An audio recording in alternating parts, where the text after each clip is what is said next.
Mesdames, Messieurs, mes chers collègues,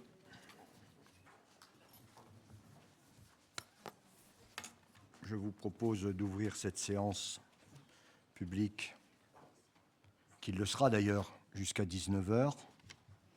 Si nous n'avons pas épuisé l'ordre du jour à 19 h, nous, conseillers municipaux, nous resterons bien entendu jusqu'à épuisement des rapports qui sont prévus à l'ordre du jour de cette séance de ce soir, du 4 mai 2021.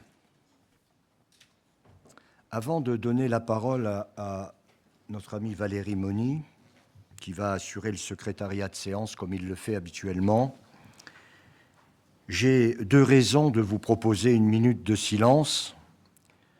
La première, c'est parce que M. Bernard Dantal, ancien maire de Gorbio, est décédé et que M. Luc Lanlot est décédé également. Et il a été, lui aussi, élu à Menton en tant qu'adjoint à la culture. Donc je vous propose que nous nous levions et que nous observions une minute de silence pour ces deux élus qui nous ont quittés. Merci.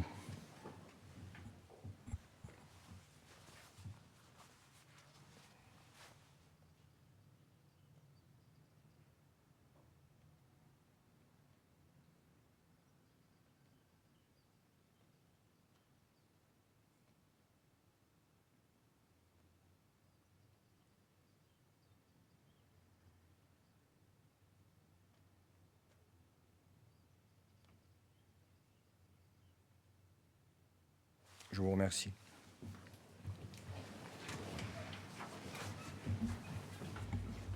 Je vais donc poursuivre et proposer à Valérie Moni, de la majorité, de prendre la parole et de procéder à l'appel. Merci Valérie d'avance. Merci Monsieur le maire. Je vais procéder à l'appel du conseil municipal du mardi 4 mai 2021. Césari Patrick. Présent. Dedieu Jean-Louis. Bernard Solange. Martin Christian. Lorenzi Patricia. Poulain Ghislain. Maza Florence. Glaser Christophe. Bâtonnier Véronique. Pérégrini Maxime en retard. Guéneret Jeannet. Pilet Annick. Martineau Chantal. Pastor Chantal. Otto Patrick. Alvarez Patrick. Bizot Daniel. May Brigitte. Makeyev Zunino Marilyn. Zana Patricia. Missonnier Philippe. Boucard Bettina. Excusez en retard et si elle n'arrive pas, elle aura donné sa procuration à Madame Bernard. Bellaviglia Paola. Pro Christophe. Absent. Paquette Jérôme. Mangin Sylviane. Barrois Roselyne a donné pouvoir à Monsieur Bedour. Monsieur Bedour Xavier. Il devrait arriver. En retard. D'accord, en retard. Comtesse Guillaume a donné pouvoir à Monsieur Malvaux et s'excuse. Monsieur Malvaux. Monsieur Furlin. Et Madame Van de Pitt. Merci. Je salue l'arrivée de Christophe Pro, qui voilà. Voilà. Merci Christophe d'être avec nous, même avec ces quelques minutes de retard. Non, mais je t'en prie, pas de problème. Vous avez sur table, chers collègues, une délibération que j'ai souhaité mettre à l'ordre du jour de ce soir. Elle ne fait pas partie des dossiers qui vous ont été adressés dans les délais pour cette séance de conseil municipal. Elle est dans le prolongement d'une délibération que nous avions prise dans le passé et qui fait suite, si vous voulez, à la crise sanitaire du Covid-19. On est amené à prolonger certaines mesures de soutien. J'ai proposé, bien entendu, à Christophe Glaser d'en être le rapporteur, puisqu'il était lui-même le rapporteur des délibérations précédentes. Je souhaite donc qu'il présente cette délibération s'il le souhaite. Mais avant tout, je voudrais avoir l'avis du conseil municipal sur la proposition que je viens de faire, à savoir de rattacher cette délibération à l'ordre du jour de ce Conseil. Je vous laisse quelques minutes de réflexion pour en prendre connaissance, et ensuite je vous proposerai un vote à main levée pour entériner ou pas le choix que je vous propose ce soir.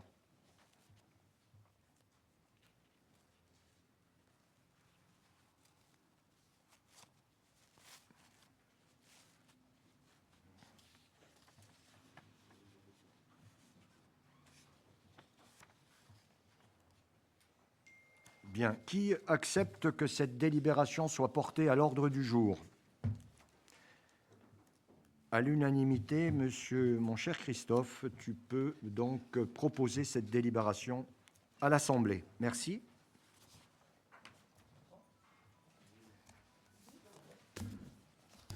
Merci, Monsieur le maire. Bonsoir à tous. Donc, il s'agit de l'occupation du domaine public. Et en raison de la crise sanitaire Covid-19, le conseil municipal est donc appelé à approuver la prolongation des mesures exceptionnelles de soutien au commerce local. En effet, par délibération numéro 35/2020 du 23 juillet 2020, prolongée par la délibération numéro 77/2020 du 16 décembre 2020, prolongée ensuite par la délibération numéro 3/2021 du 30 janvier 2021, le conseil municipal a approuvé à l'unanimité la mise en place de certaines mesures de soutien au commerce local. Concernant les occupations du domaine public, je vous rappelle qu'il avait été décidé d'appliquer la gratuité pour la période du 1er janvier 2020 au 31 mars 2021, soit pour les étalages, étals ou bancs d'exposition, les emplacements exposition pour 2 roues, les tableaux réclames, effigies, porte-menus, les terrasses, bars, restaurants, les toiles de tente, bannes, les tourniquets pour cartes postales, les emplacements affectés aux buvettes démontables. Et aujourd'hui, il est proposé d'étendre ces mesures jusqu'au 30 juin 2021. Concernant les baux commerciaux, il avait été décidé que les loyers seraient suspendus du 15 mars 2020 au 31 janvier 2020, puis du 1er décembre 2020 au 31 mars 2021. Et aujourd'hui, il vous est proposé que les loyers soient également suspendus pour la période du 1er avril 2021 au 30 juin 2021.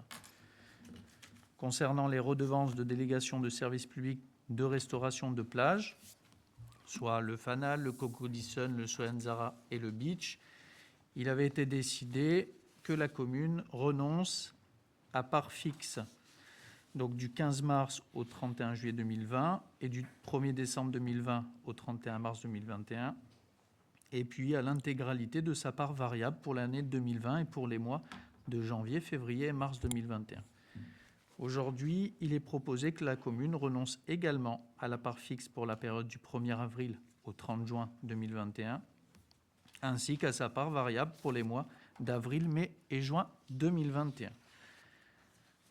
À noter que le total des aides de la commune au profit des commerçants du territoire de Roquebrune-Cap-Martin s'élève à environ 480 000 €. Aussi, je propose au conseil municipal, après en avoir délibéré, de bien vouloir approuver la prolongation des mesures exceptionnelles de soutien au commerce local telles que listées ci-dessus et autoriser le maire ou son représentant à effectuer toutes les formalités nécessaires pour l'exécution de la présente délibération. Y a-t-il des questions? On peut donc passer au vote. Qui est contre? Qui s'abstient? Qui est pour? À l'unanimité, je vous remercie.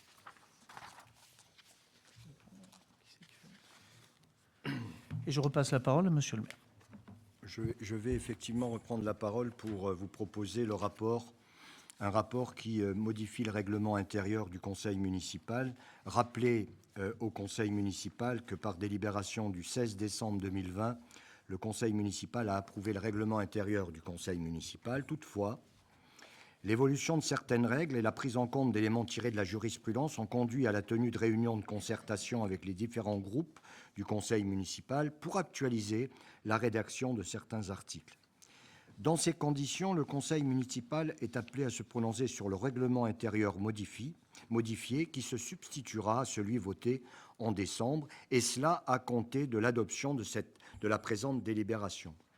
Voilà, je pense que vous avez tous, en tout cas, je le précise dans cette synthèse, que nous nous sommes retrouvés pour travailler à l'adaptation en fonction de la jurisprudence à ce règlement intérieur. Avez-vous ce soir en séance des observations à formuler, sachant que je n'en ai pas reçu d'écrites jusqu'à ce jour? S'il n'y a pas d'observation, je vous propose de passer au vote. Qui est pour? À l'unanimité, je vous remercie. Ce qui me conduit à passer la parole à notre adjointe, Madame Véronique Batenier, pour le thème du budget principal de la ville. C'est une décision modificative dont elle va nous donner, s'il te plaît, les grandes lignes. Merci. Merci, Monsieur le maire. Bonsoir à tous. Alors, nous passons à la décision modificative numéro 1, qui concerne des dépenses non prévues au budget 2021. Je vous rappelle que 500 000 € avaient été affectés aux dépenses non prévues en investissement et la même somme aux dépenses de fonctionnement. Au titre des dépenses non prévues, nous comptons donc pour la section de fonctionnement 2 grandes opérations. La réfection du trottoir de l'avenue Pasteur pour 100 000 € et les frais de fonctionnement du centre de vaccination de Roquebrune-Cap-Martin pour 100 000 € également, pour lesquels une participation sera demandée à l'ARS, l'Agence régionale de santé, et à l'État. Il y aura aussi d'autres dépenses moins impactantes, comme l'acquisition de livres, par exemple. Au total, 250 000 € environ seront pris dans les sommes bloquées pour les dépenses imprévues de fonctionnement. Toujours pour la section de fonctionnement, au titre des recettes non prévues, nous comptons le transfert de la régie du château vers la régie centrale, 40 000 € de recettes et 90 000 € de dépenses de personnel qui ne seront pas remboursées par l'Office du tourisme, et divers ajustements comptables également dans cette section. Pour la section des dépenses non prévues en investissement, nous comptons l'acquisition d'un appartement dans l'immeuble de l'Hernani. L'adjointe aux affaires sociales, Madame Solange Bernard, aura l'occasion de nous en reparler dans une délibération ultérieure. Donc 72 000 €. L'acquisition de gilets pare-balles pour la police municipale. Peut-être Monsieur le maire nous en parlera. Je reprends l'énumération des dépenses non prévues en investissement. Il y a aussi des ajustements de travaux pour la passerelle, 61 000 €. J'en profite pour vous dire que les travaux ont été achevés dans les meilleures conditions. Il y a aussi des ajustements pour les garde-corps de l'avenue Robert Schuman qui viennent en plus pour 13 000 €. Le remplacement de l'ascenseur du centre culture et loisirs pour 67 000 €. Ce sont suite à un signalement de nos services techniques. Nous avons aussi des dépenses compensées par des subventions. Par exemple, le plan France Relance numérique. Il s'agit de la fourniture de matériel informatique pour les projets numériques de nos écoles, 35 000 €. Et des dépenses qui ne se feront finalement pas, tout simplement, comme l'installation d'un chalet pour 80 000 €. Pour équilibrer tous ces changements, environ 180 000 € seront pris au budget des dépenses imprévues en investissement. Au final, les sommes restantes s'équilibrent à 29 940 € pour le fonctionnement et à 42 750 € pour l'investissement. Y a-t-il des questions ? S'il n'y a pas de questions, je vous propose, après en avoir délibéré, de bien vouloir approuver la décision modificative numéro 1 et de décider de procéder aux modifications de crédit sur le budget principal de la ville et d'autoriser Monsieur le maire ou son représentant à effectuer toutes les démarches pour exécuter la présente délibération. Alors, qui s'abstient? Qui est contre? Qui est pour? À l'unanimité, Monsieur le maire. Merci. Parfaitement rapporté, et je précise effectivement que, et il est bon de le dire, qu'on a réuni la commission des finances avec l'ensemble des groupes du conseil municipal et qu'un bon nombre de délibérations qui sont portées ce soir dans ce conseil de cette séance publique ont été examinées et les questions qui n'ont pas manqué effectivement de nous être adressées, des réponses avaient été apportées et je remercie l'ensemble du conseil municipal de ce vote à l'unanimité. Je garde la parole sur le point suivant, ce sont les subventions aux associations. Je rappelle, lorsque nous avons voté notre budget 2021, que nous avions dit que sur le plan des subventions aux associations, nous avions suffisamment de reconnaissance et nous portions suffisamment d'intérêt au monde associatif pour, malgré cette conjoncture difficile sur le plan budgétaire, de leur réserver les subventions auxquelles qu'ils attendaient de percevoir. Donc je suis le rapporteur de cette délibération. Je vais en faire rapidement la présentation. On a d'abord des subventions de fonctionnement dans le domaine culturel.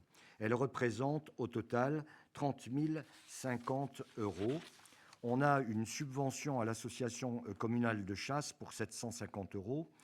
On a les associations patriotiques, et j'y reviendrai après la présentation de cette délibération, pour 3 790 €. On a le monde scolaire, avec les APE de nos écoles, publiques et privées d'ailleurs, pour 2 100 €. On a le social, avec le COS de Roquebrune-Cap-Martin, Félix, le comité d'animation et d'entraide de la gendarmerie pour 11 150 €. On a le lieutenant de louveterie, très utile, à qui on donne 600 €. Et enfin, là, on a le sport pour lequel on a un montant de subvention de 217 900 €, ce qui porte un total de 266 340 €, avec 2 subventions exceptionnelles. Il arrive qu'en cours d'année, on soit appelé à voter des subventions exceptionnelles. Elles sont motivées, bien évidemment. On a d'abord Télémac Plongée qui remplace leur combinaison de plongée et qui nous demande une participation exceptionnelle. C'est ce que nous faisons à hauteur de 4 000 €. Le Rotary Club de Beau-Soleil, avec lequel on a par moment des interventions sur des manifestations à qui nous avions proposé 500 €. Elles sont prévues sur cette délibération, donc le vote aux subventions aux associations. Je précise que là encore, cette délibération a été présentée, bien sûr, en commission des finances. Mais je voudrais, je vous l'ai dit, m'arrêter un instant concernant le monde patriotique. Le monde patriotique, on a, il y a, je crois que c'était bien le 25 avril 2021, j'ai été me recueillir devant nos monuments aux morts en mémoire de la déportation. Je ne sais pas si les anciens combattants, si ce monde des anciens combattants et leur président nous écoutent ce soir. Je voudrais leur dire simplement qu'il me manque lorsque je suis devant nos monuments et que je respecte cette reconnaissance éternelle qu'on doit à celles et ceux qui ont perdu la vie pour notre pays. Le temps nous éloigne inexorablement de ces moments difficiles qu'a vécu la France et que nous vivons d'ailleurs encore aujourd'hui. Le temps, il nous éloigne et nous n'y pouvons rien, mais ce que je souhaite et ce que nous faisons depuis quelques années, je veux que cela se poursuive simplement sur le plan du devoir de mémoire. Prenons garde que le temps qui nous éloigne ne mette pas sur ces moments sombres de la vie de notre pays un voile d'indifférence, voire l'oubli. Et vous le savez, nous avons à cœur, à Roquebrune-Cap-Martin, comme dans d'autres communes d'ailleurs, plus que certainement, d'appeler les nouvelles générations à comprendre pourquoi ces moments de recueillement et quelles ont été les difficultés pour certains de vivre des moments d'horreur. Et je voudrais demander à Jérôme Paquette, parce que nous sommes à quelques jours du 8 mai, et que le 8 mai, à Roquebrune-Cap-Martin, l'émotion est intense.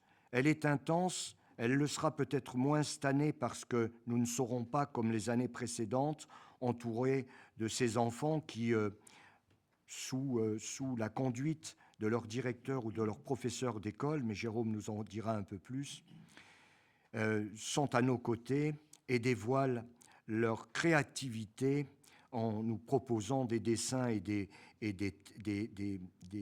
thèmes sur la paix lorsque l'on parle du 8 mai. Donc je vais donner la parole à Jérôme Paquette pour qu'il nous dise si cette année, malgré cette conjoncture qui nous privera de leur présence, si nous avons, au niveau des enfants, pu obtenir d'eux une participation à cette commémoration du 8 mai, où là encore, nous serons réunis dans quelques jours. Donc je donne volontiers la parole à Jérôme Paquette, qui, avec Christian Martin, mais il est, lui, plus particulièrement chargé de cela, de faire vivre ce devoir de mémoire et de nous rappeler un petit peu la façon dont on a fonctionné jusqu'à maintenant et qui portait des témoignages à ces enfants qui avaient besoin de comprendre et de savoir. Merci, Jérôme, de prendre la parole et de nous dire si tu as préparé quelque chose concernant le 8 mai. Je t'en remercie par avance. Merci beaucoup, monsieur le maire, de me donner la parole. J'y tiens énormément parce que je tiens, en tant qu'enseignant, directeur d'école et à titre personnel, au devoir de mémoire qui est essentiel. Avec la crise du Covid cette année, évidemment, les anciens combattants n'ont pas pu intervenir dans les écoles pour la préparation du 8 mai. Mais nous devons, en tant qu'enseignants, assurer la transmission avec beaucoup de respect et continuer à faire vivre le devoir de mémoire. J'aimerais citer les personnes qui interviennent dans les écoles les anciens combattants qui interviennent depuis des années, avec beaucoup de gentillesse, beaucoup de professionnalisme dans ce qu'ils font, beaucoup de douceur avec les enfants. Monsieur Assot, monsieur Traube, monsieur Hénard, monsieur Bodino, monsieur Sionigo, madame Jourdan et le colonel Fouché. Je m'excuserai à tous ceux que j'aurais pu oublier. Et tous ceux qui participent à ce devoir de mémoire. Cette année, ne pouvant pas les faire intervenir, avec Madame Makeyev-Zunino, conseillère municipale, nous allons conjointement intervenir le 6 mai, donc jeudi, dans l'école, pour les CM2 de l'école de la plage, pour parler de son père, Georges, qui a été engagé volontaire pendant la Deuxième Guerre mondiale. C'est vraiment parler de la petite histoire dans la grande histoire, ça touche les enfants qui comprennent mieux à travers des récits personnels ce que ça a pu être. Et ça permet de faire comprendre aux enfants, dès le plus jeune âge, qu'ils sont le prochain maillon de la chaîne de mémoire, conscients de leurs racines et surtout de la chance de vivre dans un pays libre. C'est très important qu'on continue ce devoir-là et que maintenant qu'ils vieillissent et que malheureusement ils sont appelés à venir de moins en moins nombreux dans les écoles, qu'une nouvelle génération puisse prendre le relais, parler peut-être un peu plus indirectement, mais continuer de défendre les notions de liberté, d'égalité et de fraternité dans les écoles. Je vous remercie, monsieur le maire, et je vous rends la parole. Merci, Jérôme. C'est moi qui te remercie. Bien, revenons à cette délibération. Je vous propose donc d'en délibérer et de voter. Qui est contre? Qui s'abstient? Qui est pour? À l'unanimité. Ah oui, effectivement. Pouvez monsieur Laroche, pardonnez-moi. Qui ne peut pas prendre part au vote?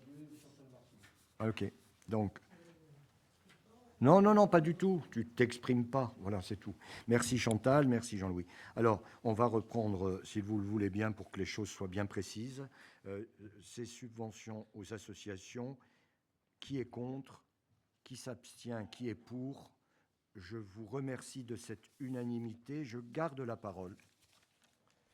Difficile de trouver une transition après ce que nous venons d'entendre de la part de Jérôme et de reprendre le cours de ce conseil municipal. Je vais vous parler d'une opération de rénovation d'un immeuble. Vous voyez, on est loin de ce que l'on vient d'évoquer. Mais c'est un sujet qui est à évoquer ce soir. Et c'est un dossier que j'ai voulu personnellement rapporter parce que je ne vais pas parler de longs débats avec l'État d'abord et ensuite la Côte d'Azur, l'habitat social, de consignes habitat social avec lequel on a eu un parcours difficile pour finalement arriver à cette délibération. Alors, de quoi s'agit-il ? Sans même puiser l'information dans ce rapport, ce que je dois vous dire, c'est que cela remonte à quelques années, même, je vais être précis, à 2012. Cette délibération, c'est vrai que j'en ai parlé en conseil, en réunion de la Commission des finances, mais je veux bien la réévoquer ce soir.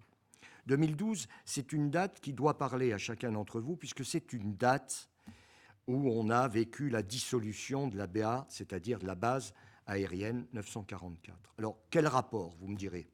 Eh bien, il y a un rapport parce que lorsque cette base était en activité, les militaires de carrière, il fallait bien les loger ailleurs que sur la base. Elles ne pouvaient pas loger l'intégralité des militaires, des appelés comme des militaires de carrière, et il y avait ce bâtiment qui existait déjà à l'époque et qui était bien évidemment mis à leur disposition. Cet immeuble, aujourd'hui, est libre d'occupation depuis plusieurs années, on va dire quelques années après 2012. Donc on a souhaité, nous, que d'abord l'État, et puis ensuite l'établissement social pour l'habitat de la Caisse des dépôts et consignations s'intéresse à la proposition de la commune qui était la proposition suivante et que l'on retrouve en réalité dans le corps de cette délibération. Nous souhaitions que ce bâtiment soit de nouveau adapté, corrigé, amélioré pour que l'on puisse effectivement trouver des moyens d'héberger des personnes qui recherchent à se loger à Roquebrune-Cap-Martin. Et c'était là pour nous une opportunité et nous avions proposé à l'époque, eh bien, tout simplement de venir soutenir, subventionner la Caisse des dépôts et consignations de l'habitat social, je précise, à hauteur de 300 000 euros. Les travaux, je crois, s'élèvent à peu près à 2 millions d'euros pour une rénovation complète du bâtiment. Je crois, sans me tromper, là je joue sur ma mémoire, mais je crois qu'il y a environ 15 logements qui sont à rénover. La particularité de cet immeuble, il en a une, c'est qu'il permet également de trouver des 4 pièces, ce qui est plutôt rare sur le littoral. Et donc ces 4 pièces, on a ces 4 pièces principales de ces 2 ou 3 appartements. L'avantage pour nous, c'est d'y loger à terme des assistantes maternelles. Alors, cette subvention que je vous demande de voter ce soir, elle a un double intérêt. Le premier intérêt, c'est celui dont je viens de parler. Elle va nous permettre, nous, ville de Roquebrune-Cap-Martin, d'avoir les moyens d'attribuer des logements. Ça, c'est une bonne chose. La deuxième, et puis au-delà de l'attribution qui sera celle de la commune, nous aurons discussion, bien évidemment, puisque nous devenons partenaires. Lorsqu'on est partenaire, on se parle. Et donc, la Caisse des dépôts et consignations Habitat Social acceptera, bien évidemment, nous nous sommes entendus, de voir ces attributions à terme. Donc, premier avantage, premier intérêt. Deuxième intérêt, nul n'ignore également, et je l'ai dit en commission des finances, que la commune est carencée et que nous avons, pour échapper aux pénalités dites SRU, d'avoir par moment des actions qui permettent justement, alors je vais reprendre un terme que Véronique Bâtonnier m'a dit qu'elle avait apprécié pendant la commission des finances. Alors, je t'ai écouté, je vais le reprendre. Ces 300 000 euros viendront s'ajouter au compteur des pénalités SRU, viendront en déduction, ma chère Véronique, des pénalités SRU. Et comme tu es chargée des finances de notre commune, je comprends l'intérêt que tu portes à cette délibération, puisque ces 300 000 euros seront également utiles pour échapper à, comme nous l'avons fait dans les années passées, aux pénalités SRU. Voilà ce que je voulais vous dire sur cette opération. Cette opération, elle devrait normalement, on va y veiller en tout cas, et je verrai les services préfectoraux à ce sujet, elle devrait se signer par un acte, bien évidemment, au mois de juin 2021. Donc, nous pouvons, en tout cas, si l'acte est passé en juin 2021, admettre que ce sont des travaux qui pourront être entrepris à partir du mois de septembre, avec un déroulé plus ou moins lent suivant l'importance des travaux. On verra, on aura un examen précis, une expertise précise des travaux, et on aura la possibilité de couper le ruban d'inauguration, je pense, entre 12 et 18 mois. Ça nous permettra effectivement d'avoir à intervenir sur l'attribution de ces logements une fois mis en disponibilité. Voilà l'essentiel, plus que l'essentiel, de cette délibération. Je suis, je vous le dis, ce soir, heureux, satisfait qu'enfin aboutisse un projet qui nous a valu nos premières discussions avec l'État. C'était en juillet 2012 la dissolution. Depuis septembre 2012, on appelle l'État à nous rejoindre sur cette opération qu'ils ont finalement accepté de voir porter au conseil municipal de ce soir. Voilà, mes chers collègues, cette délibération, j'ai été un peu long, pardonnez-moi, qui a été présentée lors de la commission des finances et que j'ai le plaisir de vous présenter ce soir. Avez-vous, s'il vous plaît, des questions, des observations? Je vous écoute volontiers. Oui ? Merci, monsieur le maire. Bonsoir à tous. Pour rebondir, monsieur le maire, notre groupe ne peut qu'être satisfait de cet investissement à moindre coût qui va nous redonner la main sur l'attribution de ces 15 logements pour des Roquebrunois nécessiteux. Juste, monsieur le maire, et pour notre bonne information, pouvez-vous nous préciser à combien s'élevaient ces pénalités concernant la loi SRU pour l'exercice 2019-2020 et à combien l'arrivée de ces 15 logements supplémentaires portera le pourcentage de logements sociaux sur notre commune? Je vous en remercie. Bien sûr.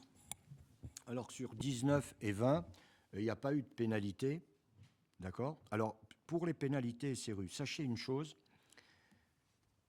Pour l'instant, alors, et si vous me parlez de l'avenir, 19-20, je réponds. Pour 21, on est en train de travailler pour justement cela. Alors, il faut savoir une chose qui est importante, et je vous dois aussi cette information. À l'époque, il y a un peu plus de 5 ans, ces pénalités revenaient à la CARF. Et aujourd'hui, elles n'aboutissent plus au niveau de la CARF et nous n'en avons pas le retour. Donc, quand une commune est pénalisée, la CARF n'a plus le produit de cette pénalité. Cette pénalité, donc, échappe au territoire. Voilà. Okay ? Donc, c'est pour ça qu'il faut travailler. Alors, on travaille... Franchement, je crois qu'il faut que je dise qu'on ne travaille pas pour échapper aux pénalités. On travaille pour fournir du logement à ceux qui nous demandent d'être logés. D'accord ? Voilà, je crois que j'ai répondu à votre question. Concernant donc cette délibération, qui est contre ? Qui s'abstient ? Qui est pour ? À l'unanimité, merci.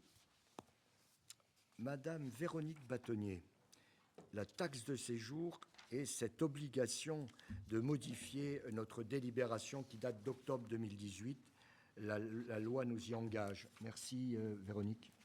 Merci, monsieur le maire. Nous allons passer à la modification de la taxe de séjour. Il s'agit de nous mettre en conformité avec l'article L. 2333-30 du Code général des collectivités territoriales, qui a été modifié lors du vote de la loi des finances 2021. Il a été modifié en décembre 2020. Alors, les tarifs de la taxe de séjour dont les hébergements touristiques doivent s'acquitter sont harmonisés avec la CARF. Ils varient en fonction de la catégorie de l'hébergement. Cependant, de nombreux hébergements touristiques ne sont pas classés. Un tarif de taxe de séjour avait été défini pour ces hébergements non classés à 5% du tarif de la nuitée. Mais il y avait un double plafonnement. Cette nouvelle loi met fin au double plafonnement. Le seuil maximal de référence, qui était autrefois celui des hôtels 4 étoiles, passe à celui du Palace, soit 4 € pour Roquebrune Cap-Martin. Je rappelle qu'il s'agit du plafonnement. La taxe de séjour, elle, reste à 5% chez nous. Vous l'aurez compris, cette mesure touche essentiellement les logements les plus chers.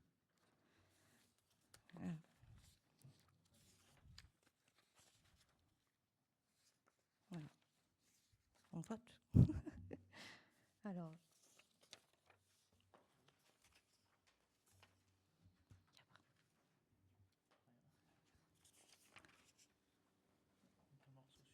il n'y a pas de vote.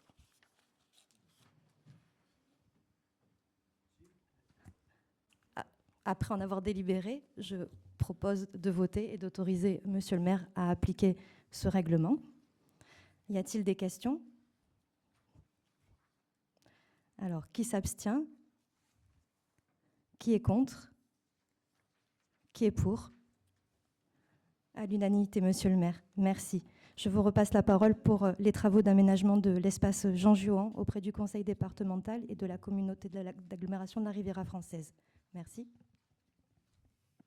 Avec plaisir. C'est une délibération qui nous conduit d'abord à examiner des travaux qui vont être entrepris et qui ont commencé d'ailleurs concernant l'aménagement de l'espace Jean Juan, qui doit bien évidemment être réaménagé avec, sur cette délibération, on le constate, il y a la modernisation de l'éclairage, il y a les travaux d'une aire de pique-nique, il y a les travaux de réfection de sol sur le contour de l'espace, il y a la mise en lumière, il y a l'aménagement paysager, plantation d'arbres, arbustes pour l'aire de pique-nique, les contours de la piscine, le city-stade, les aires de jeu. Et je garde ça pour la fin, la création de deux aires de jeu complémentaires qui n'existaient pas avant et qu'il était bon, à mon sens et au sens de ceux qui ont porté ce projet, de les voir créer parce que ça permet, à côté des city-stades, d'offrir aux plus petits qui ne peuvent pas accéder pour des raisons de sécurité dans les city-stades, d'avoir pour les parents les moyens de distraire leurs enfants quand ils sont en bas âge et leur permettre donc la possibilité de les amener jusqu'à ces deux aires de jeu. Donc ça fait partie de ces aménagements qui ont aujourd'hui démarré pour une durée, à mon avis, sans me tromper, je pense que je peux dire d'environ 2 mois. Voilà, c'est dit dans la délibération, j'ai rien inventé. Juillet 2021, j'aurais dû lire avant de vous la proposer. Et puis, on a le conseil départemental, on a la CARF, on a le financement municipal pour une opération de 667 113,48 € pour être précis. On a 10% du département, l'aide aux communes, on a la subvention sollicitée auprès de la CARF de 30% et le financement municipal qui est à hauteur de 60%. Voilà pour cette délibération qui nous conduit à finaliser finalement le projet de la base 943. Nous restera dans l'avenir à reconsidérer les espaces qui aujourd'hui n'ont pas fait l'objet de travaux de modernisation en matière d'éclairage ou d'aménagement. C'est dans un deuxième temps tout ce qui se situe au-dessus de la base nautique. On sera attentif à des aménagements. On les proposera, je pense, en 2022, lorsque nous aurons passé ce budget 2021. Donc voilà dans un premier temps ce que nous allons faire, et ça sera suivi des faits dans l'avenir pour finaliser complètement ces espaces. Voilà, donc sur cette délibération, présentée également à la Commission des finances, je vous propose soit de délibérer immédiatement, soit de me faire les observations que vous considérez devoir faire concernant les informations que je viens de vous donner. Qui est contre? Qui s'abstient? Qui est pour? L'unanimité. Une nouvelle fois, je vous en remercie. Madame Bernard, mon adjointe aux affaires sociales. Vous êtes là, je vous ai vu, vous avez répondu présente à Valérie Moni, ma chère Solange. Content de te donner la parole et tu vas nous parler du centre communal de vaccination. Je t'en prie. La parole est à Madame Bernard. Merci, Monsieur le maire. Bonsoir à toutes, bonsoir à tous. Effectivement, la délibération 40-2021 concerne l'ouverture du centre communal de vaccination. Le conseil municipal est appelé à autoriser Monsieur le maire à solliciter une subvention auprès de la communauté d'agglomération de la Riviera française, la CARF, dans le cadre des frais engendrés par l'ouverture du centre communal de vaccination. Ce centre a ouvert ses portes le 1er avril 2021. Le SDIS met à sa disposition le personnel médical, environ 12 agents. Le CCAS se charge de la logistique avec une dizaine d'agents mobilisés pour les prises de rendez-vous, pour les inscriptions, pour tout ce qui concerne l'administratif. L'Agence régionale de santé, l'ARS, dans le cadre du FIR, Fonds d'intervention régional, finance forfaitairement une partie des frais supportés par la commune. Toutefois, toutes les dépenses ne seront pas prises en charge par l'ARS et le coût restant à la charge de la commune est donc conséquent. Le personnel, le gardiennage, le forfait téléphonique, etc. Aussi, la commune souhaite solliciter l'aide financière de la CARF. Voilà. Avez-vous des questions sur cette délibération? Oui, Monsieur Malvaux. Oui, merci Madame Bernard. Non, juste, je voudrais rebondir sur le centre de vaccination pour remercier le personnel communal qui a très bien travaillé sur la logistique de ce centre. On a eu aussi d'excellents retours, donc c'est important de le dire. Donc on voudrait vous remercier. Et il est donc logique que la CARF participe financièrement à la bonne marche du centre de vaccination de Roquebrune, qui a été ouvert aussi au renfort de celui des Sablettes de Menton. Donc nous voterons bien sûr, bien évidemment, pour cette délibération, Madame Bernard. Je vous remercie. Je peux vous donner une précision. Je peux donner la précision à l'Assemblée ce soir. En effet, au mois d'avril, nous avons vacciné 4 461 personnes. Voilà, et nous continuons nos vaccinations, évidemment, pour compléter tout ce qui n'a pas encore été fait. Et si je peux me permettre, Madame Bernard et Monsieur le maire, juste au nom du groupe Agir pour Roquebrune Cap-Martin, nous tenons également au nom de notre groupe à rappeler notre soutien au pharmacien Colombani, une pharmacie du Cap-Martin, pour les menaces de mort qu'il a reçues il y a 15 jours pour avoir appelé à la vaccination contre la Covid. Et donc Nice Matin s'est fait aussi l'écho, donc on voulait quand même apporter notre soutien à ce pharmacien que nous connaissons tous. Merci à tous. Alors, merci, dans monsieur le maire. prolongement de ce qui vient d'être dit, en vous remerciant les uns et les autres de vos interventions sur ce centre communal de vaccination. En décembre, on a, de la part du gouvernement, je ne sais plus si c'était le ministre de la Santé ou le Premier ministre, cette volonté exprimée d'ouvrir le plus largement possible ces centres de vaccination. Je prends cette information que je considère comme importante et je considère que la ville de Roquebrune-Cap-Martin doit s'organiser pour que, au plus vite en janvier, on puisse raisonnablement croire à l'ouverture d'un centre de vaccination à Roquebrune-Cap-Martin. Bien est de rappeler qu'on peut avoir cette volonté, encore faut-il qu'elle soit effectivement bien comprise par celles et ceux qui ont eu la mission de mettre en place ce centre de vaccination. À mon tour, je leur dis simplement bravo, parce qu'il fallait effectivement une organisation qui tienne parfaitement la route, parce qu'il s'agissait d'un centre de vaccination sur lequel, on l'a vu, on allait devoir agir. Nous avons un regret que nous n'ayons pas été immédiatement suivis dans notre proposition. J'ai eu un refus de la préfecture. Je l'ai compris après coup parce que j'ai été contrarié un moment, mais de toute façon, la décision de la préfecture ne pouvait pas être autrement que celle qu'elle était, puisqu'il n'y avait pas de vaccin. Et puis, on a été appelé pour dire « Monsieur le maire, êtes-vous toujours prêt ?» J'ai dit « Je le suis, plus que jamais ». Et à ce moment-là, j'ai appris, par la voix du directeur de cabinet de Monsieur le préfet des Alpes-Maritimes, que nous allions être dotés de moyens en vaccins, en doses, pour ouvrir valablement notre centre. Alors, elle a été très précise, Solange, c'est normal. Elle s'y rend tous les jours.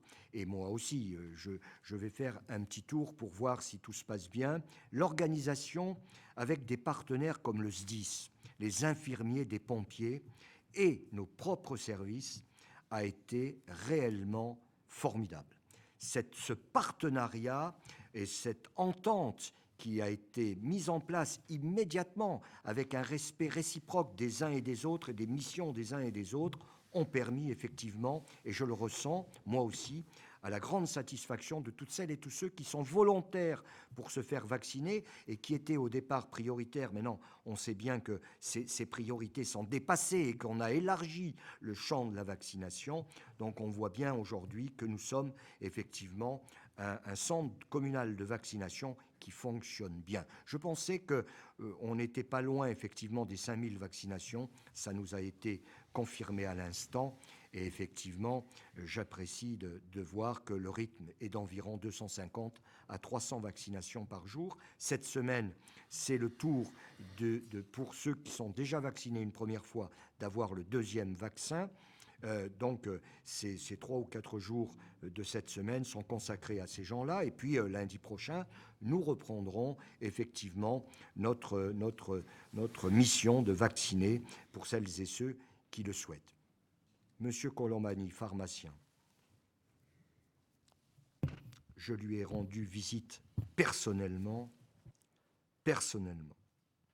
pour lui apporter mon soutien. Voilà. Merci Solange pour ce rapport. Si je peux me permettre, Monsieur le maire, nous vaccinons effectivement sur les deuxièmes doses, mais nous continuerons aussi les premières doses. Nous faisons première dose l'après-midi et deuxième dose le matin. Un petit peu.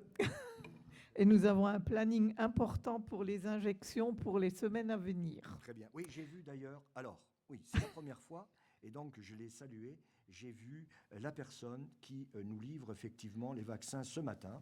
Le hasard a voulu que j'arrivais au centre de vaccination. Il en sortait avec sa valise blanche. Voilà, oui. Enfin une valise, c'est pas le mot que je devrais employer, mais en tout cas, le matériel adapté pour transporter ces doses qui doivent rester à une certaine température. Donc je l'ai croisé, c'était un plaisir parce que je lui ai dit, je sais qu'aujourd'hui on peut vacciner. Il m'a dit, c'est sans problème. Hein, c'est exactement. Sans problème. Voilà, donc très bien. C'est bien. Et dans les semaines à venir, nous ouvrirons certains samedis et même le jeudi de l'Ascension. Le 8 mai, oui, samedi. Samedi, tout à fait. Très bien. Alors, si je peux me permettre, après en avoir délibéré, je demande au conseil municipal de bien vouloir autoriser Monsieur le maire à solliciter une subvention auprès de la CARF, autoriser Monsieur le maire à effectuer toute démarche nécessaire à l'application de la présente délibération. Qui est contre? Qui s'abstient? Qui est pour? À l'unanimité, je vous remercie et je repasse la parole à Monsieur le maire pour l'affaire 41-2021. Oui. Monsieur Alors le maire. là, je vais.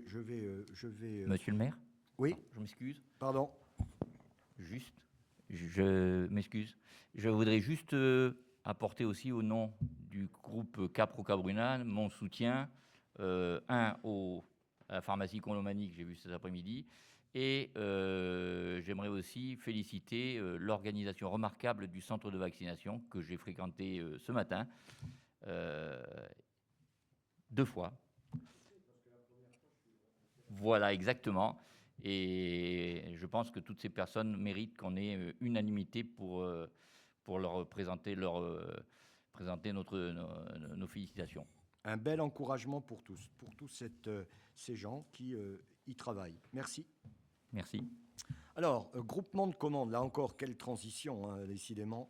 Alors, groupement de commandes, routes départementales et communales. Donc, c'est un renouvellement, pourquoi? Parce que chaque année, maintenant, on passe un groupement de commandes de travaux pour l'entretien des routes départementales et communales avec le département des Alpes-Maritimes. On y trouve bien des intérêts, d'abord parce que la commande publique organisée à la fois par le département et la commune de Roquebrune-Cap-Martin est bien plus conséquente, et donc on obtient des tarifs qui sont intéressants à la fois pour le département, mais notamment pour la commune de Roquebrune-Cap-Martin. Donc je vous propose simplement de renouveler cette commande publique passée conjointement avec le département des Alpes-Maritimes, selon les termes, et voilà, c'est dit aussi dans le rapport, c'est une convention conclue déjà en 2016. Voilà, mesdames, messieurs, je pense qu'en commission des finances, personne n'a refusé d'examiner cette délibération.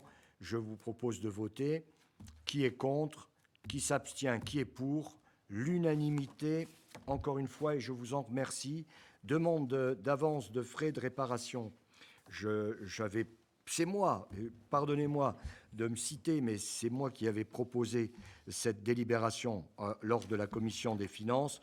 On veut tout simplement, pour des raisons de recours qui tardent un peu, délivrer par cette délibération la possibilité de faire une avance sur des dommages consécutifs à un problème de portail. Vous voyez, tout peut arriver, qui a provoqué des dégâts sur une Citroën appartenant à M. Brunel. Les frais s'annoncent sont d'un montant de 1 985,44 €, expertisés. Notre compagnie d'assurance commune est bien évidemment sollicitée. Nous voulons gagner du temps sur le recours qui risque de prendre quelques mois, et j'ai proposé cette délibération, vous l'avez comprise, en commission des finances. C'est juste une avance sur recours. Avez-vous des observations en séance? Si vous n'en avez pas, qui est contre? Qui s'abstient? Qui est pour? Merci pour lui. Merci de cette unanimité. Madame Bernard, vous avez envie de nous faire acheter un studio qui se trouve dans la résidence Hernani. Essayez de nous convaincre, Madame Bernard, vous avez la parole. Exactement, Monsieur le maire. Donc, il s'agit de l'affaire 43-2021. Le conseil municipal est appelé à se prononcer sur l'acquisition par la commune d'un studio situé au 4e étage de la résidence Hernani, 8 rue du Moulin à Roquebrune-Cap-Martin, appartenant à l'indivision André Oletti pour un montant de 66 000 €, hors frais de notaire. Le conseil municipal est appelé également à autoriser le maire ou son représentant à signer l'acte d'acquisition et tout document afférent à cette affaire. Alors, ce studio était loué déjà par le CCAS en tant que logement d'urgence. Le 22 février 2021, l'agence européenne notifie le congé pour vente au CCAS de Roquebrune-Cap-Martin, locataire de ce studio, et le prix de vente est fixé à 66 000 € hors frais de notaire. Ce studio comprend une entrée, un placard, une salle d'eau avec toilette, une chambre avec coin cuisine et balcon. La surface est d'environ 16 mètres carrés. L'acquisition de ce bien permettra à la commune de continuer à louer l'appartement au Centre communal d'action sociale pour des logements d'urgence. Avez-vous des questions? S'il n'y a pas de questions, je propose donc au conseil municipal, après en avoir délibéré, d'accepter l'acquisition du studio lot numéro 61 appartenant à l'indivision André Oletti, situé 8 rue du Moulin à Roquebrune-Cap-Martin, au profit de la commune au prix de 66 000 € hors frais de notaire. Autoriser le maire ou son représentant à signer l'acte de cession ainsi que tous les documents afférents à cette affaire et dire que les frais relatifs à cette opération seront inscrits sur le budget de la ville, exercice en cours. Qui est contre? Qui s'abstient? Qui est pour? À l'unanimité, Monsieur le maire. Vous nous avez convaincus, Madame Mais oui. Bernard. Et je passe la parole à Madame Makeyef Zunino pour l'affaire 44-2021.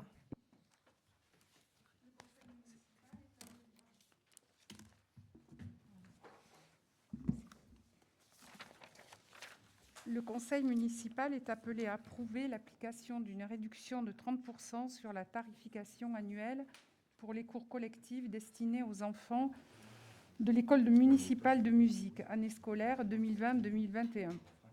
En raison de la crise sanitaire Covid-19, les cours donnés en présentiel à l'école municipale de musique Paul Michelot ont été annulés en septembre 2020 jusqu'à la fin décembre 2020. Aussi, afin de ne pas pénaliser les élèves, les enfants, qui ont vu leurs cours collectifs supprimés, éveil musical ou jardin musical, lors du premier trimestre de l'année scolaire 2020-2021, il est proposé d'appliquer une réduction de 30% sur la tarification annuelle pour l'année scolaire 2020-2021.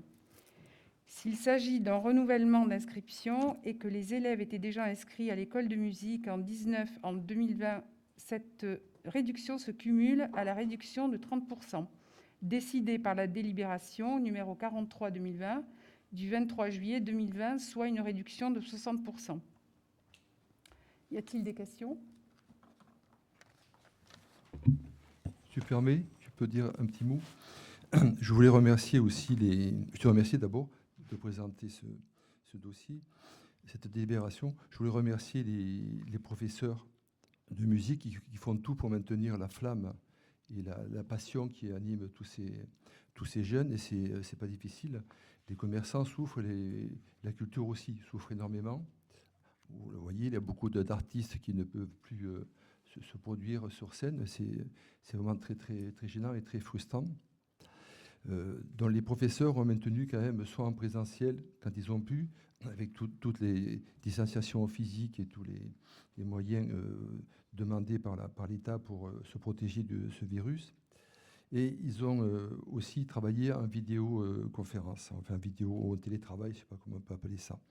Je ne sais pas si vous avez remarqué, il y a quelque temps aussi sur la page Facebook de la mairie, ils avaient fait une vidéo entre eux, depuis chez eux, pour une aide au personnel soignant, pour un soutien au travail qu'ils ont fait. Il n'y a pas longtemps aussi, ils ont fait une autre vidéo pour maintenir, si vous voulez, le lien social et culturel et passionnel qu'ils ont avec la musique. Voilà, je tenais encore à les remercier. Je remercie bien sûr les professeurs et aussi notre directrice administrative qui s'occupe aussi et qui essaie de sauver un petit peu les meubles comme elle peut, la pauvre. Voilà, c'est tout ce que j'avais à dire. Je vous remercie. Donc, je propose au conseil municipal, après en avoir délibéré, de bien vouloir décider d'appliquer une réduction de 30% sur la tarification des cours collectifs destinés aux enfants à l'école de musique année scolaire 2020-2021, conformément au rapport qui précède. Autoriser le maire et son représentant à effectuer toutes les formalités nécessaires pour l'exécution de la présente délibération. Contre ? Pour ? Je vois pour toi, c'est l'unanimité. Voilà. Et puis je vais dans le prolongement de ce qui a été dit. Je vais pas. Merci, Monsieur Valli. Merci. Très sympa. Je vais juste dans le prolongement de ce qui vient d'être dit, ajouter ceci. Je viens d'entendre de la bouche de Jean-Louis Dedieu, et je le comprends, des remerciements appuyés à celles et ceux qui, effectivement, pendant cette crise sanitaire, à l'école de musique, ont essayé, tout en restant respectueux des critères et des obligations qui sont les nôtres pendant cette crise sanitaire, de permettre à des enfants de continuer de s'épanouir et de découvrir ce bonheur d'apprendre à jouer d'un instrument. Je vais lui dire la chose suivante à Jean-Louis Dedieu. Tu n'échapperas pas en janvier 2022 à nous offrir un concert annuel comme tu le faisais dans les années précédentes et à te mettre au travail le plus tôt possible pour nous réserver quelque chose d'exceptionnel, car cela nous manque beaucoup, effectivement, ces moments culturels de convivialité où entre 500 et 700 personnes, suivant les années, viennent pendant toute une soirée, un peu plus d'une heure et demie, se faire plaisir à écouter l'orchestre que tu diriges. Donc, mon cher Jean-Louis, ce soir, je te demande, gentiment, amicalement, de réserver du temps également à ce fameux concert que nous ne voulons pas, demain, ne pas revoir à Roquebrune, Cap-Martin. Merci de m'avoir écouté. Je vous ai écouté, monsieur le maire, et je suis déjà au travail depuis pas mal de mois, parce que ce sont des arrangements que je fais, des medley, et qui demandent beaucoup de temps, et donc j'ai déjà anticipé, et ça prouvera que... On veut découvrir, pas ce soir, on veut... Non, mais je ne dis pas ce qui va se faire. Voilà. Mais ça prouvera déjà que nous sommes sortis de cette situation, et ça sera un plaisir de tous vous retrouver. À votre baguette. Voilà, je te remercie.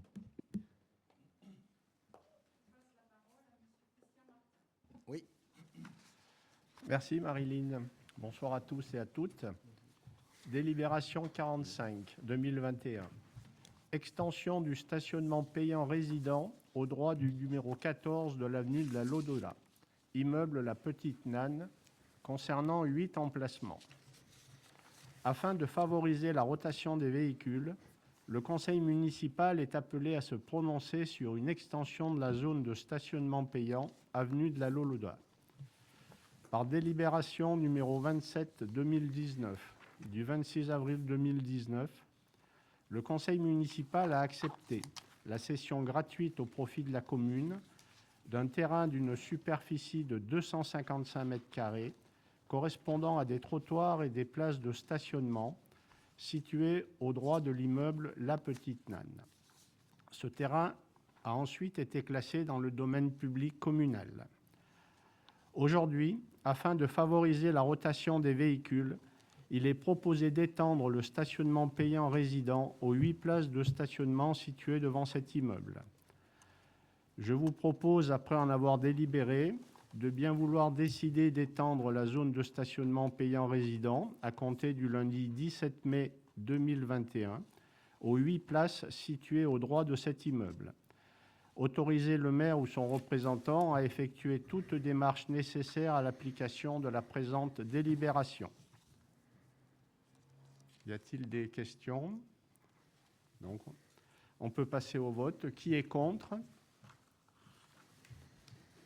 Donc, des abstentions. 4. Qui s'abstient? Qui est pour?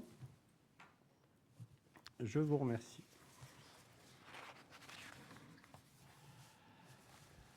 Délibération 46/2021. Le conseil municipal est appelé à approuver le règlement intérieur de la police municipale de Roquebrune-Cap-Martin. Pour mémoire, la police municipale de Roquebrune-Cap-Martin a été créée en 1995. Aujourd'hui, il est proposé d'établir un règlement intérieur au sein du service de cette police municipale. Le recours à un règlement intérieur permet d'organiser la vie et les conditions d'exécution du travail des agents. Ce règlement vous a été transmis en pièce jointe. Je vous propose, après en avoir délibéré, de bien vouloir approuver le règlement intérieur de la police municipale de Roquebrune-Cap-Martin, transmis en pièce jointe. Y a-t-il des questions? Donc on va passer au vote. Qui est contre? Qui s'abstient? Qui est pour? À l'unanimité, je vous remercie. Délibération 47/2021. Prolongation de la mise à disposition temporaire à la commune de Tende d'un agent communal.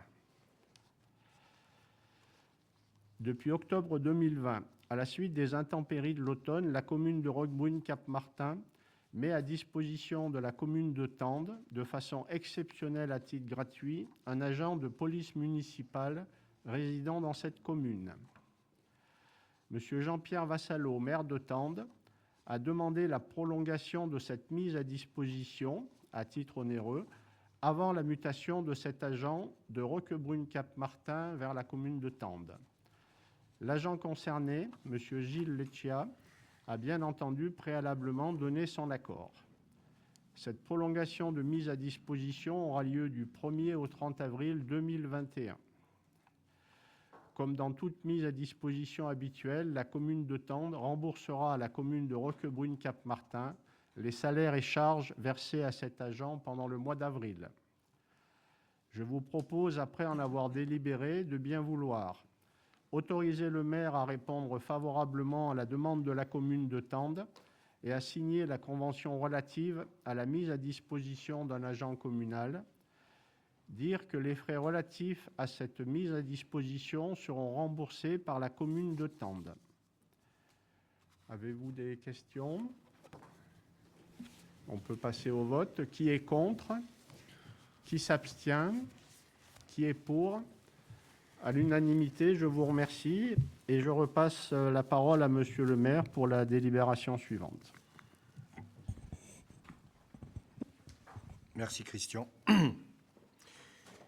Là encore, dans cette délibération, il s'agit d'une reconduction. Nous prenons cette délibération tous les ans.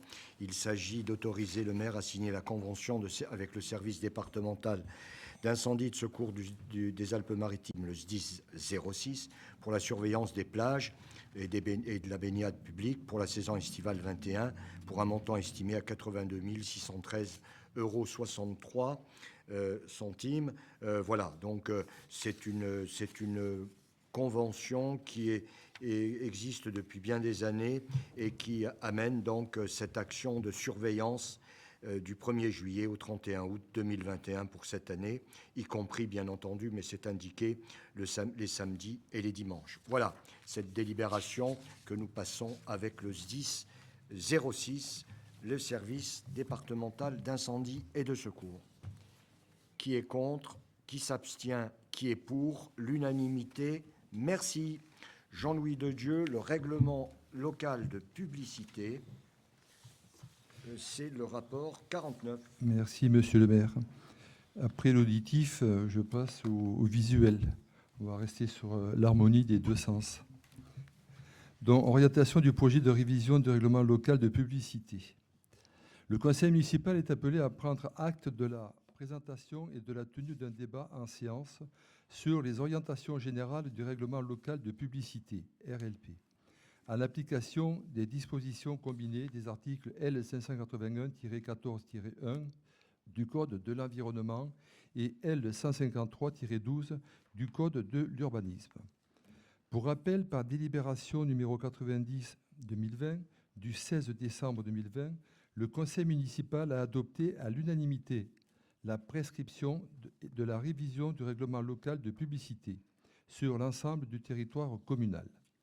La procédure de révision du RLP suit son cours, avec notamment la réunion des personnes publiques associées qui s'est déroulée en visioconférence le 13 avril dernier, au cours de laquelle les représentants de l'État se sont montrés relativement satisfaits du projet. Il est rappelé que le RLP est un instrument de planification locale de la publicité pour des motifs de protection du cadre de vie. Sa mise en place répond à la volonté d'adapter le règlement national de publicité aux spécificités du territoire en adoptant des prescriptions plus restrictives que ce dernier. Il s'agit notamment d'apporter, grâce au zonage du RLP, une réponse adaptée au patrimoine architectural et paysager qu'il convient de préserver. Les objectifs poursuivis par la révision du RLP ont ainsi été définis.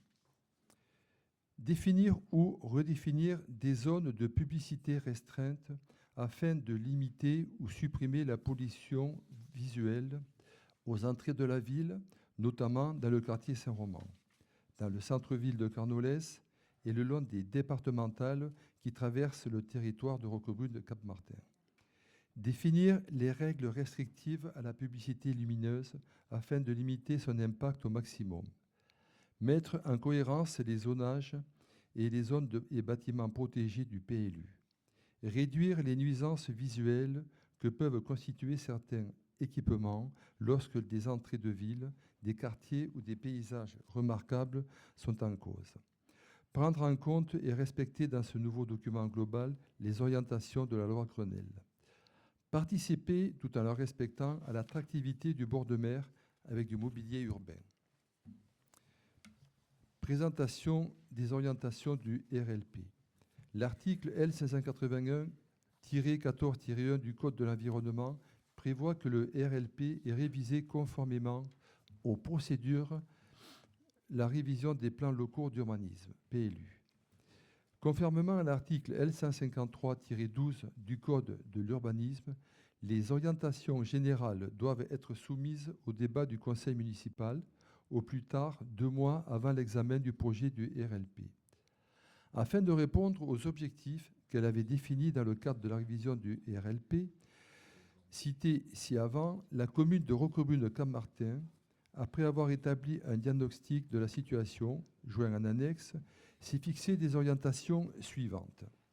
Orientation 1, dérogation à l'interdiction de publicité dans le site inscrit littoral de Nice à Menton et dans les périmètres de protection des monuments historiques classés et inscrits pour la publicité et préenseignes implantés en agglomération et uniquement pour la publicité apposée sur mobilier urbain. Orientation 2, limiter les dispositifs lumineux, publicité, enseigne et préenseigne, y compris les dispositifs numériques. Orientation 3, interdire l'installation de certaines enseignes particulièrement impactantes pour les paysages comme les enseignes sur toiture ou terrasse, en tenant lieu les enseignes sur balcon, sur auvent ou marquise. Orientation 4, maintenir la qualité et la sobriété des enseignes parallèles et perpendiculaires au mur en encadrant leur nombre et leur saillie, tout en prenant en compte les caractéristiques architecturales du territoire, notamment dans le vieux village de Roquebrune. Orientation 5, réglementer strictement des enseignes scellées au sol ou installées directement sur le sol en les limitant à certaines activités et en encadrant en nombre et ou en hauteur. Orientation 6, encadrer les enseignes sur clôture. Orientation 7, renforcer la réglementation sur les enseignes temporaires. Avant de prendre acte, nous avons fait déjà, comme c'est souligné dans la délibération, une réunion. Nous avons aussi réuni la majorité et le groupe d'opposition. Et ce qui est présenté là, ces orientations ne sont pas définitives. Vous avez vu, il y a un calendrier, il y a toute une procédure à suivre qui est assez longue. Nous avons la prochaine réunion, c'est le 17 mai. Nous rencontrons les commerçants, les résidents roquebrunois, les personnes aussi qui s'occupent les professionnels de la publicité. Ensuite, il y a un livre qui est mis à disposition. Il y a un enquêteur, disons, qui est un commissaire enquêteur qui est là. Il y a une enquête publique. Les conclusions se feront au mois de décembre et on votera le règlement le définitif au mois de février 2022. Donc nous avons encore une longue marche à faire et je me répète, ces orientations ne sont que des propositions. Elles seront peut-être amendées au vu des différents rendez-vous que nous aurons avec différents interlocuteurs. Voilà. Si vous avez des questions à poser. Oui, je vous écoute. Je voulais vous dire que j'ai été personnellement contacté par l'association Paysages de France, dont on a évoqué le don lors de la petite réunion qui s'est tenue ici sur la présentation du RLP. Je les ai, sachant qu'ils seront a priori présents à la réunion du 17 mai avec quelques questions, j'imagine, à poser sur le développement de notre réglementation. Je tenais quand même à vous dire que j'ai tenu à les rassurer sur notre RLP, qui est notamment en avance sur certains articles de loi. On l'avait signalé lors de la réunion. J'ai notamment insisté sur le fait que nous n'avions pas de zone industrielle, donc nous n'étions pas soumis à la dictature des grands panneaux publicitaires des grandes marques. Mais sachez qu'ils seront sûrement là et avec leurs desiderata. Bon, ils sont connus pour être assez stricts, et notamment lors de l'édition des nouveaux RLP dans les communes. Voilà. J'y serai sûrement présent. Je suis un membre non actif, mais intéressé par leurs actions. Mais il y aura sûrement quelqu'un de la direction de Paysages de France. Voilà. Parfait. Nous les accueillerons avec plaisir. C'est le but de ces réunions, d'avoir un débat contradictoire aussi. Vous faites du bien de parler de... Nous ne sommes pas si impactés que ça par la publicité sur Roquebrune. Et en ce qui concerne les infractions au règlement actuel, il n'y a que très peu d'infractions. Ça, c'est vraiment à la marge, c'est 17% à peu près, 18% selon les cas. Mais il y a très peu d'infractions constatées. Voilà. C'est ce que je leur ai dit, je tentais de les rassurer à ce niveau-là. Voilà.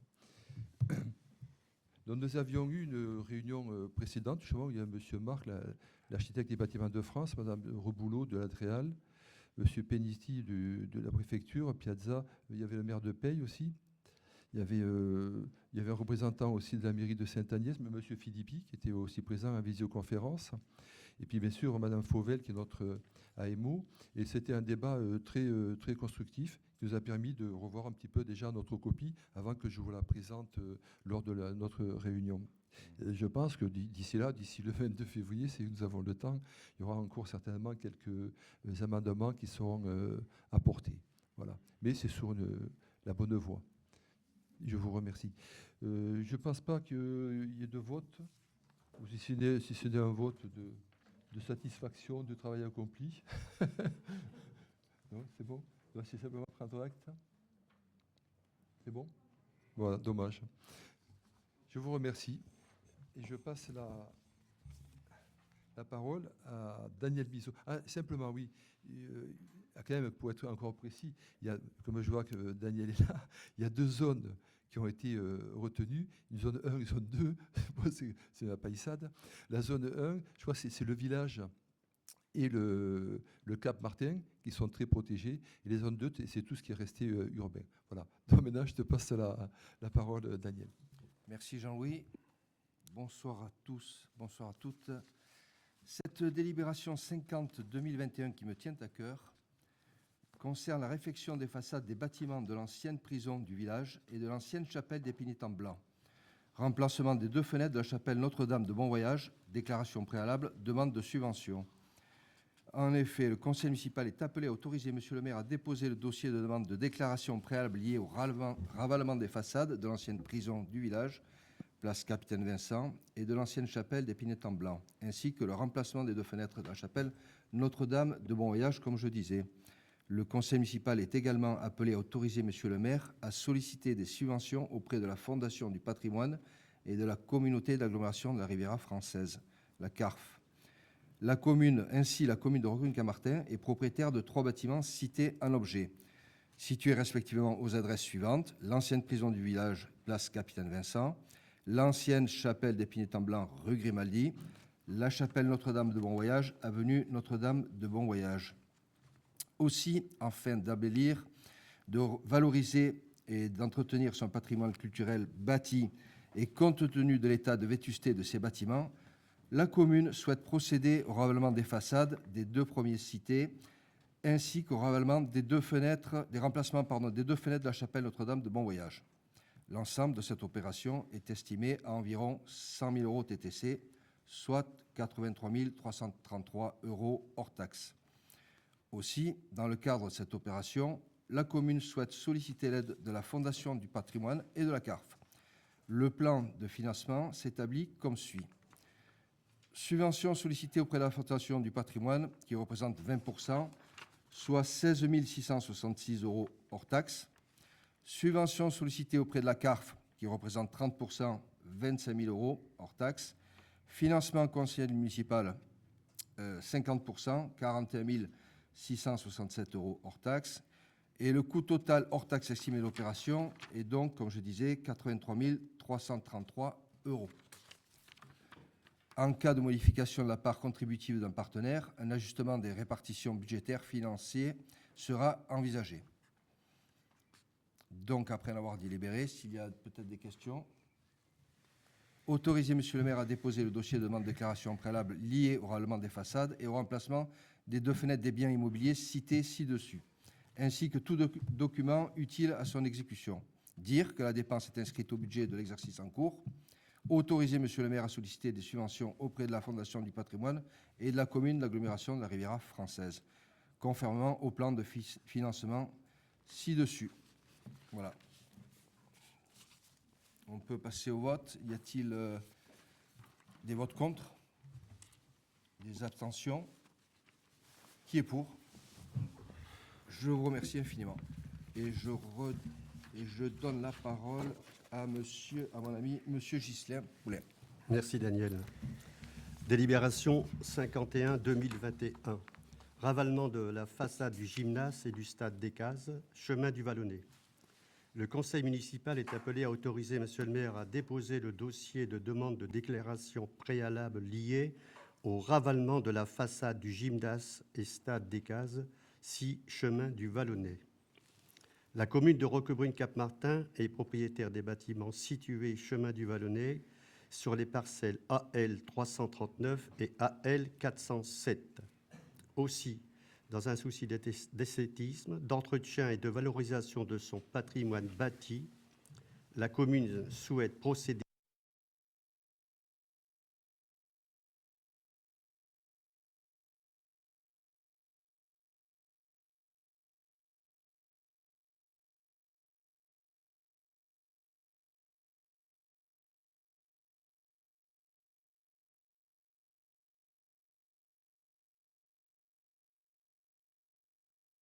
dire que la dépense estimée est inscrite sur le budget de la ville, exercice en cours. Y a-t-il des questions? On passe au vote. Qui est contre? Qui s'abstient? Qui est pour? À l'unanimité. Merci. Et je repasse la parole à Monsieur le maire.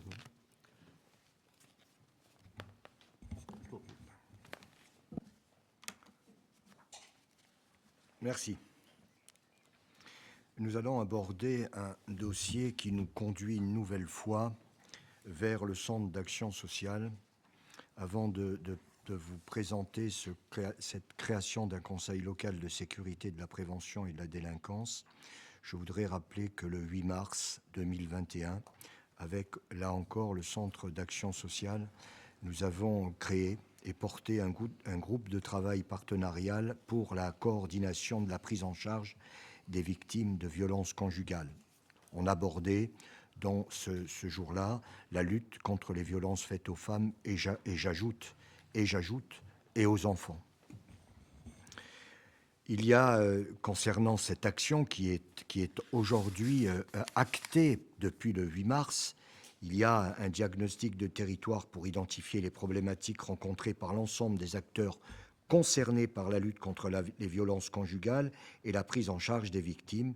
Et le CCAS a pu coordonner avec l'ensemble des acteurs et des actions à mettre en œuvre pour apporter les réponses. Le plan d'action a été élaboré autour de 3 thématiques. Il faut s'en souvenir et se le rappeler: faciliter la révélation des faits et l'orientation des victimes, faciliter l'entrée dans le parcours judiciaire, prévenir et identifier les comportements à risque. Voilà le 8 mars ce qui nous réunissait à l'Hôtel de Ville et qui a été acté par tous les partenaires du parquet jusqu'au préfet des Alpes-Maritimes et aux services qui ont mission dans cette lutte contre les violences faites aux femmes et aux enfants. Nous étions réunis et le 8 mars, nous portions cette nouvelle stratégie au niveau du centre d'action sociale. Ce soir, j'ai là encore un rapport qui nous amène à nous prononcer sur la création d'un conseil local de sécurité et de prévention de la délinquance. Alors, c'est une délibération qui est un peu longue, mais qui mérite malgré tout de vous être présentée, peut-être pas dans son intégralité, mais en tout cas en grande partie. Je ne vais pas revenir sur les articles de droit, je vais revenir simplement sur la dernière circulaire. Elle est référencée 6238, elle est prise le 23 décembre 2020 et pour la mise en œuvre opérationnelle de la stratégie nationale de prévention et de délinquance pour une période de 4 années par les préfets. Alors, cette nouvelle stratégie nationale de prévention et de la délinquance 2020-2024 au niveau départemental et comme stipulé dans la circulaire du Premier ministre et le préfet des Alpes-Maritimes, a mis en place des groupes de travail pour une déclinaison de la stratégie nationale dans ce département autour de 5 axes. Ils sont importants. Les jeunes, agir tôt, aller plus loin dans la prévention, aller vers les personnes vulnérables pour mieux les protéger, l'implication de l'ensemble des acteurs à la prévention de la délinquance, le territoire, vers une nouvelle organisation rénovée, voire efficace, et puis enfin la radicalisation. Chaque axe de ce travail est piloté par un chef de file au niveau départemental et devant aboutir d'ici le mois de juin 2021 à la rédaction par le préfet du plan départemental de prévention de la délinquance 2020-2024 avec la constitution de fiches actions opérationnelles. Je précise également que chaque groupe de travail est constitué par l'ensemble des acteurs de la prévention et de la lutte contre la délinquance. On y retrouve bien entendu, ça ne surprendra personne, les tribunaux judiciaires, les forces de sécurité intérieure, l'éducation nationale, la cohésion sociale, les délégations aux droits des femmes ainsi que les maires des communes dotés d'un comité, un conseil local de sécurité, de prévention et de délinquance. Ça sera notre cas.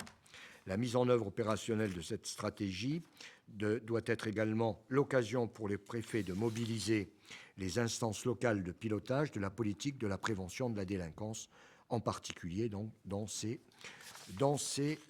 conseils locaux de sécurité. Voilà. Donc le Centre d'action sociale répond présent. Il est déjà impliqué dans plusieurs actions qui s'inscrivent dans le cadre de cette stratégie nationale et participe également à l'ensemble de groupes de travail des différents axes de la déclinaison de cette stratégie nationale à l'échelle départementale. La direction du CCAS, on peut à la fois être fier et mesurer la mission qui va être la nôtre, a été désignée comme chef de file d'un axe majeur du futur plan départemental de la prévention de la délinquance en partenariat avec les services de la préfecture. On a parlé du centre communal de vaccination, j'ai parlé de la violence faite aux femmes et aux enfants. Là, on touche un autre secteur où il le faut effectivement, par voie de partenariat et d'entraide, s'impliquer. Et c'est ce que nous allons faire à Roquebrune-Cap-Martin. La violence faite aux femmes, la stratégie qui a été mise en place, les accords qui ont été signés, nous classent parmi les premiers dans ce département des Alpes-Maritimes à avoir réagi. Là encore, on se classe parmi les premiers pour justement mettre en œuvre cela. Je pense qu'après cette délibération, il sera effectivement abordé ce sujet en conseil d'administration du Centre d'action sociale. J'y serai pour l'occasion, pour venir à la fois expliquer et permettre à celles et ceux qui vont effectivement avoir cette nouvelle mission d'importance de leur demander de leur implication comme ils savent le faire. En tout cas, je sais que je peux compter sur eux. Donc voilà, cette création, la portée à votre connaissance. Nous sommes en face d'un conseil local de sécurité et de prévention de la délinquance. Je vous demande, si vous le voulez bien, sauf si vous avez des observations ou si vous estimez que cela n'est pas du ressort de la ville de Roquebrune-Cap-Martin, voire de son centre d'action sociale, de m'en faire part. Moi, en ce qui me concerne, j'ai voulu être le rapporteur de cette proposition de création parce que je crois qu'il faut effectivement, au-delà des missions qui sont les nôtres au quotidien, il faut s'impliquer effectivement dans des domaines sensibles et il faut agir. Donc voilà ce que je voulais vous dire sur ce rapport. Je vous donne, bien entendu, je pense que Solange Bernard, bien évidemment, connaissait cette implication puisqu'elle était à mes côtés pour accepter cette proposition et de décliner et de décider de nous engager. Donc, comme je viens de le dire, au prochain conseil d'administration, je te proposerai d'avoir peut-être même une réunion sur ce thème avant même d'avoir un conseil d'administration pour expliquer que le conseil municipal, enfin, on va le voir dans un instant, a voté cette création. Voilà, mesdames, messieurs, ce que je voulais vous dire, c'est un rapport qui est important, au regard d'ailleurs des deux rapports. J'ai préféré reparler du premier qui date il y a quelque temps, du 8 mars. Je voulais l'associer à celui-là. On est en train de prendre des décisions qui nous impliquent et qui nous amènent et qui nous conduisent, en tout cas, à travailler dans des domaines où il est important aujourd'hui d'être un acteur et pas un spectateur. Donc je vous propose, mesdames, messieurs, si vous le voulez bien, de me suivre sur cette proposition et je vous demande tout simplement de voter pour cette délibération. Qui est pour? Je vous remercie de cette unanimité. Je passe la parole à mon ami Christophe Glaser. 3 rapports annuels qui ont été présentés à la CARF et que la CARF nous demande de présenter à notre tour, comme le font toutes les communes, rapports qui ont été votés à l'unanimité à la CARF. Mon cher Christophe, tu as la parole. Merci, monsieur le maire. En effet, il s'agit de la délibération 53-2021, où le conseil municipal est appelé à prendre acte du rapport annuel 2019 sur le prix et la qualité du service public de l'assainissement de la CARF. Je vous rappelle, le Code général des collectivités territoriales recense les dispositions réglementaires auxquelles tout service public doit satisfaire. Les collectivités en charge du service de l'assainissement ont notamment l'obligation de produire le rapport sur le prix et la qualité du service. Le président de l'EPCI doit établir chaque année pour l'ensemble du territoire sur lequel le service est assuré un rapport annuel sur le prix et la qualité du service public de l'assainissement. Ce rapport doit comprendre notamment une liste minimale d'indicateurs techniques et financiers. Il doit être présenté et adopté par l'Assemblée délibérante et déposé en préfecture. De même, les communes de plus de 3 500 habitants ou les EPCI, comprenant une commune de plus de 3 500 habitants, doivent informer le public par voie d'affichage de l'existence de ce rapport et de l'avis porté par l'Assemblée délibérante. Ces collectivités devront également en transmettre un exemplaire au préfet. Elles peuvent remplacer cette double obligation par la publication de leurs données et la mise à disposition de leur RPQS sur le portail de l'Observatoire. Pour les communes ayant transféré cette compétence à un EPCI, le RPQS doit être présenté au conseil municipal au plus tard les 12 mois suivant la clôture de l'exercice. Le rapport annuel est un document réglementaire qui doit permettre l'information du public, la bonne gestion du service en exploitant les indicateurs de performance et, à compter de 2009, l'alimentation d'un observatoire national de l'eau et de l'assainissement grâce à la saisie de ces indicateurs sur le site www.service.ofrance.fr. Les indicateurs de performance présents dans le RPQS font l'objet de fiches descriptives sur le site www.eaudanslaville.fr. Ces fiches comprennent notamment la définition de chaque indicateur ainsi que les données et les formules nécessaires au calcul de cet indicateur. Sachez que par délibération du 18 décembre 2020, le Conseil communautaire a pris acte de ce rapport qui restera à la disposition de ce public. Le rapport pour l'année 2019 a été annexé à votre convocation. Enfin, une copie de la présente délibération sera adressée à la CARF. Aussi, je vous propose, après en avoir délibéré, de bien vouloir prendre acte de la communication du rapport 2019 sur le prix et la qualité du service public de l'assainissement. S'il n'y a pas d'observation, je passe à la suivante qui est la 54, relative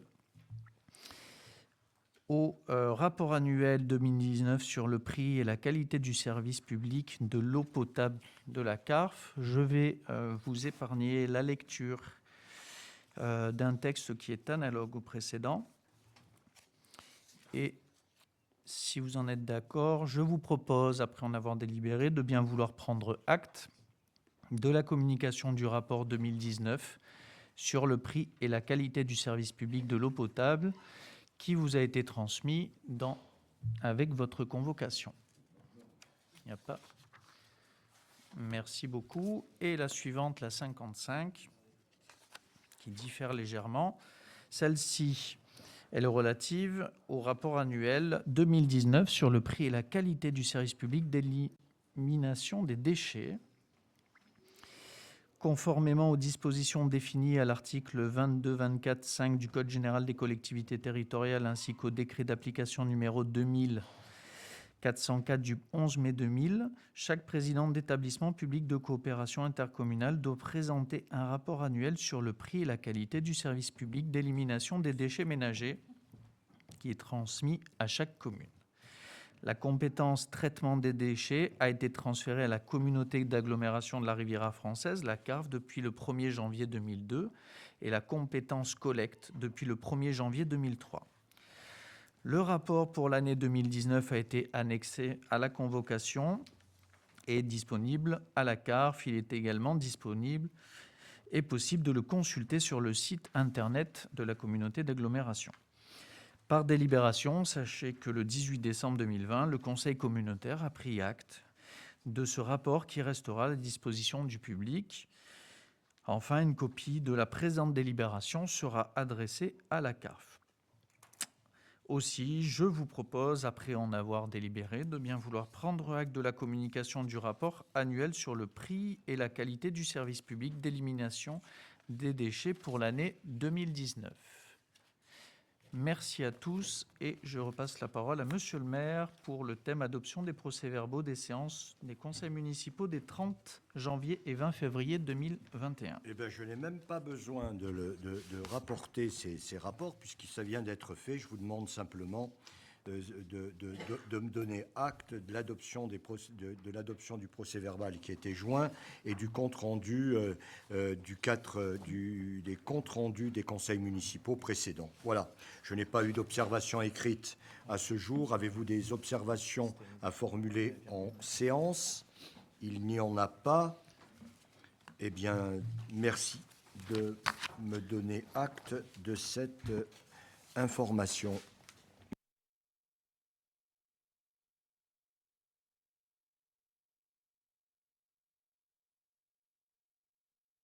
Si, ben, je vais le faire.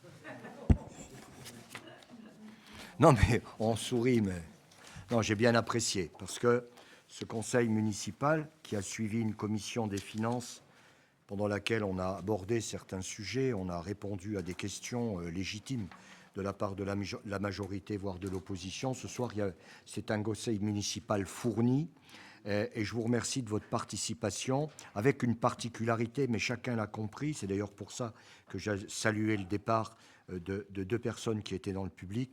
On avait une séance publique qui, en réalité, n'était publique que jusqu'à 19h, je crois, parce que je suis un homme optimiste, que c'est la dernière fois que nous nous réunissons dans ces conditions et qu'on retrouvera le chemin, même si nous conserverons, parce que je pense que nous pouvons le faire, ces enregistrements de séances. Je pense que nous pourrons le faire, mais nous nous ouvrirons effectivement en séance publique. C'est quand même agréable quand on peut avoir quelques personnes intéressées qui viennent s'intéresser au débat proposé par le conseil municipal. Voilà, mesdames, messieurs, prenez soin de vous. Bon, comme je sais que certains d'entre vous ont été vaccinés, je dirais que vous avez bien fait. C'est un choix, hein, il n'y a pas d'obligation, mais cela ne suppose que vous nous gardions un réflexe maintenant, hein, c'est-à-dire la distanciation et puis de porter le masque quand on est dans un lieu fermé. En tout cas, c'est important. Donc, merci de conserver à l'esprit qu'il faut continuer à se préserver et à préserver les autres. En tout cas, voilà ce que je fais avant de couper le micro. Merci à tous.